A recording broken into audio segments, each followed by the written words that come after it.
I would always think of Masque as one of the better of the Poe films, and really one of the better of the films I've made.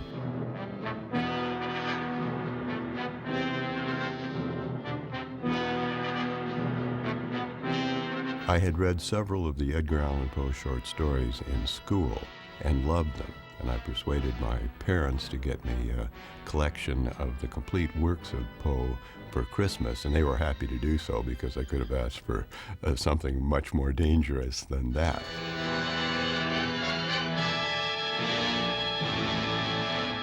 I was familiar with all of Poe's work.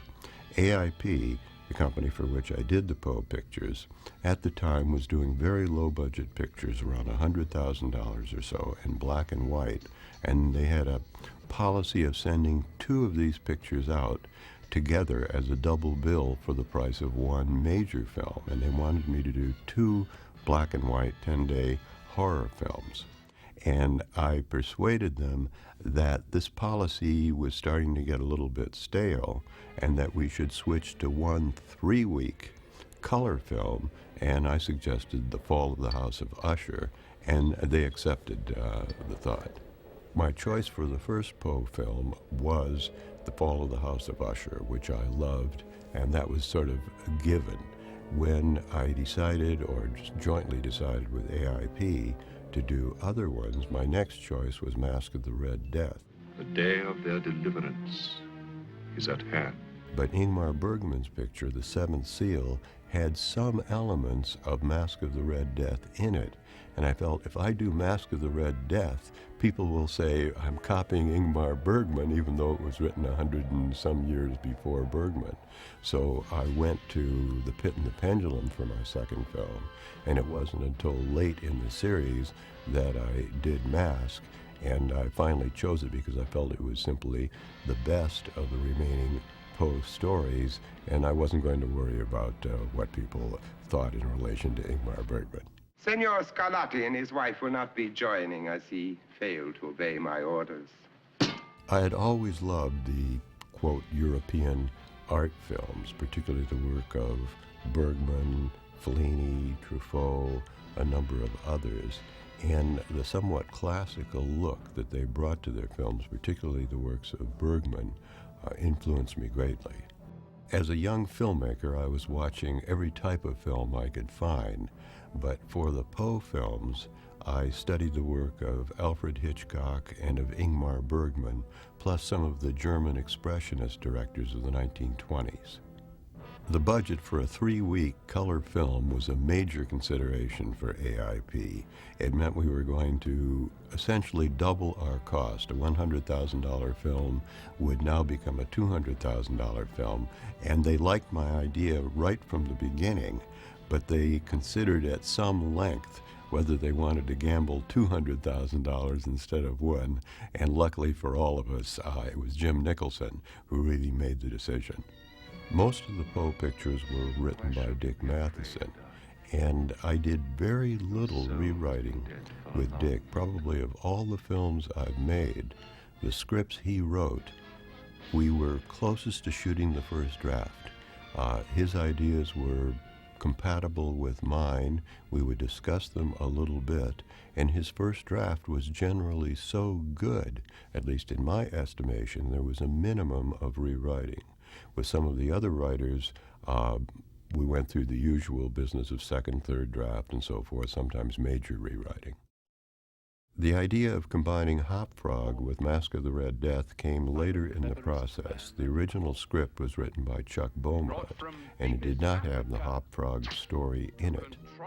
Between the writing of the script and the making of Masque of the Red Death, I went to Yugoslavia to do a war picture for United Artists, and Bob Campbell had written the war picture. I had just 3 weeks between finishing in Yugoslavia and starting in London, and I came back directly from Yugoslavia to London, and several of the people who'd been on the crew and staff in Yugoslavia joined me in London. And rereading the script of Masque, I felt that it was a little bit thin. It needed more complexity. So since Bob was a friend of mine and we'd worked together well and he was in London at the time, I asked Bob to do a rewrite, and we were aware of what we considered to be this problem, so he and I jointly decided to introduce Hopfrog as a subplot. Prospero provides me with companions from time to time. Vincent Price had had a long, distinguished career in Hollywood. Even now, it lays waste the countryside. So you can count yourselves fortunate that you are here in this castle, under the protection of Prince Prospero. And I felt he had the quality I was looking for Roderick Usher. Vincent was a wonderful person. He was an extremely well-educated, highly intelligent actor who took the work very, very seriously. In the role of a martyr. No, I will not have you killed. Some other actor might say, I'm doing a horror film, I'll toss this off. Vincent did not do that, and this is something that I agreed with. Whatever the role, whatever the picture, as Stanislavski said, there are no small roles, there are only small actors. One of Vincent's great abilities was to put every ounce of himself into the role.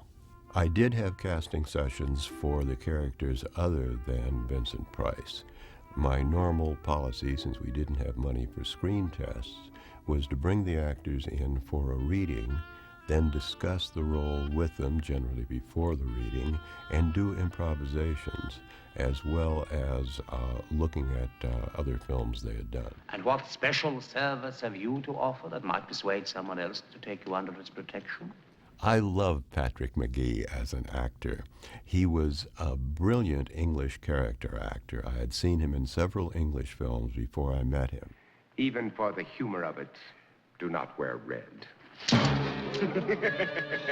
He was highly intelligent, and he brought a sense of the macabre to his roles.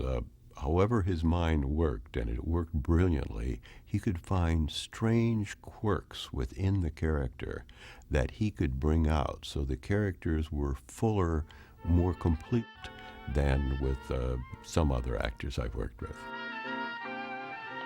Wherever did you find her? Pretty toy, isn't she? Delightful. The idea of having Hoptoad's wife played by a child rather than an adult was born, as many decisions are, out of necessity. I cast the short actresses in London, or looked through the book, chose the people, interviewed them. Well, they did not have the quality I was looking for. So I thought the only thing to do was to find a beautiful young girl who would be the right height to play the role, and with makeup, do as much as I could to make her look older. I do believe in you. My directing style while shooting is to try to be as innovative as I can with the camera without becoming obtrusive. I don't think the camera should set up shots that the audience says, wow, look at that shot. The camera should function to help tell the story, but within that, you can set a mood. I like to use a lot of moving camera positions, move the actors, move the camera, combined with coverage and as interesting composition as I can get, a composition in depth, so that the flat two-dimensional screen gives the effect of a three-dimensional work. Before shooting, however, I'm a strong, strong believer in preparation. My goal always is to sketch out all my shots before shooting. I've never achieved the goal, but I will generally be able to sketch out 70, 80, 90% of the shots, and I will follow that plan 70, 80, 90% of the time. Sometimes the shots I've sketched out don't work. Sometimes I'll get a better idea on the set, so that I will modify them, but at least I have a line to follow. To my death. Prince Prospero, I beg you, allow us haven. I beg sanctuary. This is no church. By any god in all the gods of time, I beg you. I agree with Bob Altman's statement that a large portion of the director's work is casting. If you have chosen the right actor, he brings the quality to the picture that you want, and a large portion of your directing is done right there. Of course, there's much more to be done, and with Vincent, as well as with most actors, a large part of my directing is done before the picture starts. I discuss the character at length with the actor. I tell him my ideas, he tells me his ideas. We agree on the general interpretation of the role. Two things are accomplished by doing that. One, you give the actor opportunity to work on the role, to study, to prepare before the picture is ever started. And two, you minimize problems on the set. You hear occasionally, sometimes more than occasionally, of problems between a director and an actor. I've never had a serious problem with an actor because, having discussed the role before shooting, the actor and I are in agreement as to the basic lines. So the discussions on the set involve little turns and twists of the performance for the individual scenes. I never created storyboards as such. I would take a script where the script writing is on the right page and it's blank on the left side.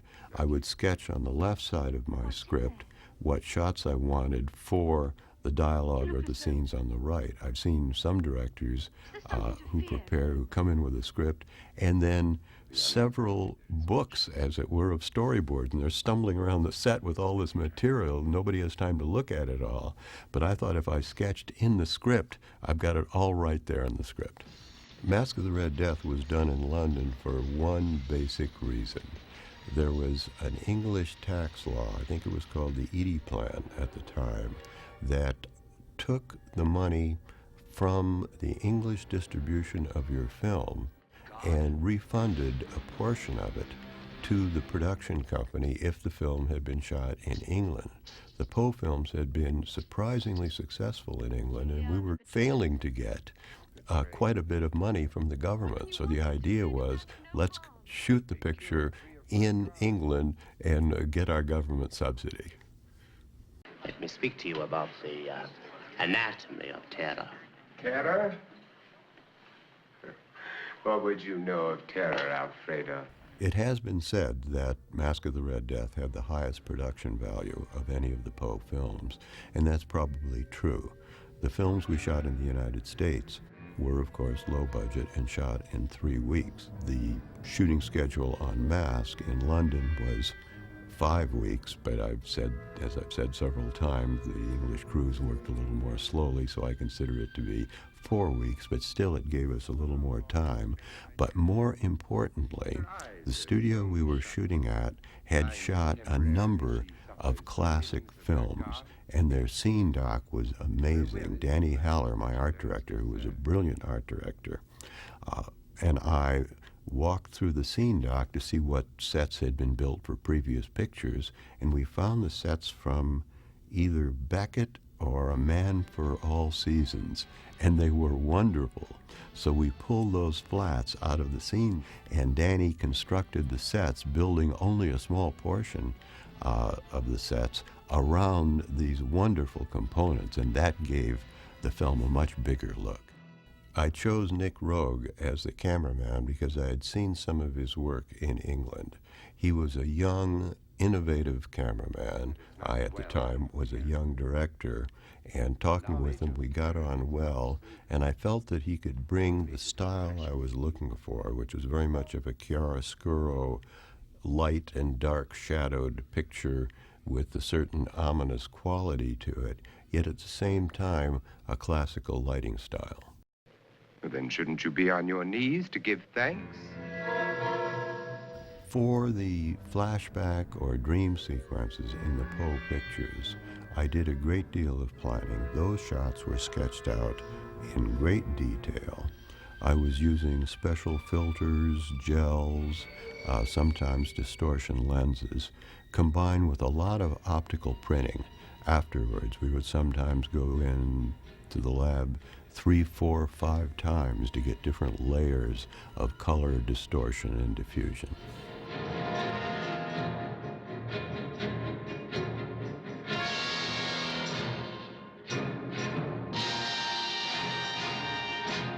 Music is obviously very important to a motion picture, but for me, the visual is the primary component.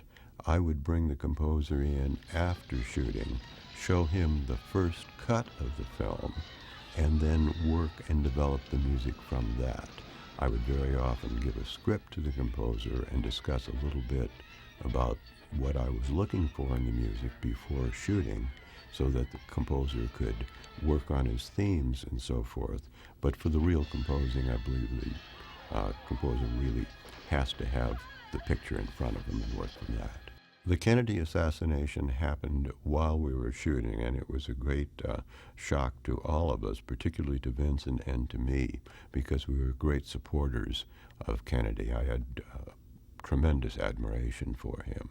I remember we stopped shooting for, I think it was a minute, on the set on the day of his funeral to honor him. What is your name? Francesca. What do you want of me, Francesca? Forgive them! Forgive them! Jane Asher, a very beautiful young English actress, was my leading lady, and I thought she was a wonderful person, both a wonderful person and a wonderful actress. And we used to have lunch together every day at the studio. And I remember one Friday she mentioned early in the morning that a friend of hers from Liverpool was traveling through on his way to London. Could he join us for lunch? And I said, sure. So this young guy came to the set, watched us shoot. Jane introduced me to him, to Paul McCartney, and we had lunch. And I just asked him what he was doing, and he said he was with a singing group called the Beatles, and they were going to London. They were from Liverpool. They had never worked in London before. And that Friday night was going to be his debut concert. So I wished him well in his concert, and he went on in the afternoon to London. The next morning, I saw the headline in the paper, and it was Beatles Conquer London.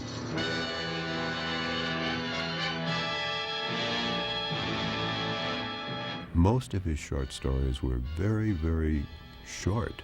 They were sometimes just 2 or 3 pages. And one of the uses of the short story that we found, particularly as in The Pit and the Pendulum, which was only the story of the man with the pit and the pendulum, was to use Poe's story as the third act, as it were, of the picture. And then we would create the first 2 acts in a way we thought would be consistent with Poe's vision to lead us into the final act, which would be his story. I hope that Edgar Allan Poe would be proud, pleased of what I've done with his works.